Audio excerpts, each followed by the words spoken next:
The Douro Valley in Portugal is a sight to behold. Steep, terraced vineyards cling to the hillsides. The Douro River, a silver ribbon, winds its way through the valley floor.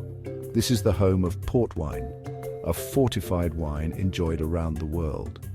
But how did this unique drink come to be? For centuries, grapevines have thrived in the Douro Valley. The region's climate, with its hot, dry summers and cool, wet winters, proved ideal for cultivating grapes. Winemaking here is an ancient tradition passed down through generations of families. Over time, the Douro Valley became synonymous with port wine. The early days of port wine production were marked by manual labor and traditional methods. Farmers carefully tended their vines, nurturing the grapes that would eventually become the rich, fortified wine. Harvesting was a communal affair, with families and neighbors working together to bring in the grapes. The grapes, once harvested, were then crushed, often by foot. This traditional method of crushing, while labor-intensive, was believed to extract the best flavors from the grapes. The juice, now called must, was then fermented in large vats, beginning its transformation into port wine.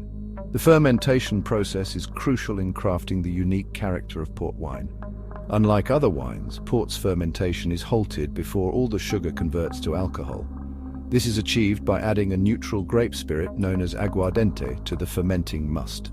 This addition of aguardente not only stops fermentation but also fortifies the wine, giving it a higher alcohol content, typically between 19 and 22%. This fortification process is key to port's longevity and its ability to age gracefully for decades.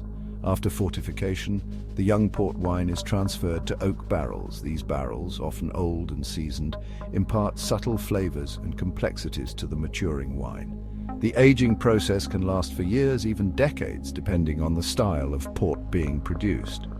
Traditional port winemaking is a craft honed over centuries. It relies on a deep understanding of the land, the grapes, and the fermentation process. Each step, from tending the vines to aging in oak barrels, contributes to the final product's unique character and flavor. Once the port wine had matured in the Douro Valley, it began its journey to the coastal city of Porto. This was no simple feat.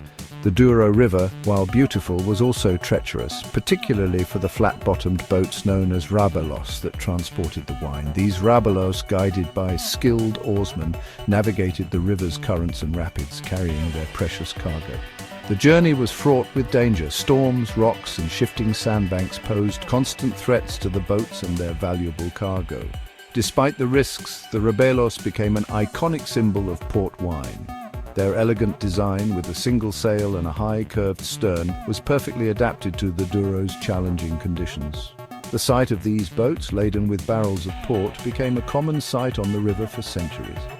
Upon reaching Porto, the wine was stored and aged further in the city's cool, humid cellars. These cellars, located on the north bank of the Douro River, provided the ideal conditions for the continued maturation of the port. It was here in Vila Nova de Gaia that port wine merchants established their lodges, creating a thriving industry that would shape the city's destiny. While port winemaking remains rooted in tradition, modern advancements have brought about significant changes.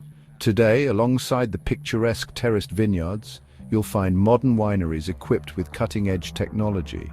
Temperature-controlled fermentation tanks, pneumatic presses, and sophisticated filtration systems have replaced some of the more labor-intensive traditional methods. These advancements allow for greater precision and control over the winemaking process, ensuring consistent quality and larger production scales. Transportation has also seen significant modernization. Gone are the days of relying solely on rabelos to transport the port wine. Today, refrigerated trucks and even trains transport the wine from the Douro Valley to Porto, ensuring its safe and efficient arrival. However, despite these modernizations, the essence of port winemaking remains unchanged. The dedication to quality, the respect for tradition, and the passion for this unique fortified wine continue to drive the industry. From the steep slopes of the Douro Valley to the bustling lodges of Porto, port wine continues to captivate the world with its rich history and unforgettable flavor.